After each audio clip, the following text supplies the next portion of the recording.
नमस्कार सगळ्यांना. तर आज मी तुमच्यासोबत शेअर करणार आहे रवा आणि तांदळाच्या पिठाचे डोसे. तर इथे मी बघा असं छान मिक्स करून ठेवलं होतं आणि रव्याला थोडंसं आपल्याला असं फुलू द्यायचं असं म्हणून थोडा वेळ ठेवून दिलं होतं. त्याच्यानंतर लगेच डोसे करायला घेतले. फक्त मीठ टाकलं होतं. सोडा वगैरे मी काही वापरत नाही. मुलींच्या टिफिनला द्यायचं असतं म्हणून मग पटापट मी नारळाची चटणी आणि असे डोसे बनवून दिले त्यांना टिफिनला. आणि बघू शकता किती छान असे डोसे झाले होते. त्यांचा टिफिन वगैरे दिला. मग मी आणि मिस्टरांनी पण ह्याचाच नाश्ता करून घेतला होता. आणि मग त्याच्यानंतर 8:30ला आमच्याकडे पाणी येतं. मग पाणी वगैरे भरलं आणि आता श्रावण चालू होणार आहे 2 दिवसातच. तर म्हटलं चला थोडंसं आवरून घेऊया. तर म्हटलं थोडी साफसफाई करून घेते.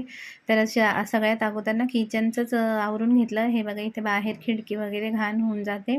धूळ वगैरे येते. मग ते सगळं साफ करून घेतलं आणि टाईल्स वगैरे पण स्वच्छ धुतल्या. आपण रोजच धुतो, पण तरी पण घाण होतच असते. मग हे सगळं क्लीन केलं.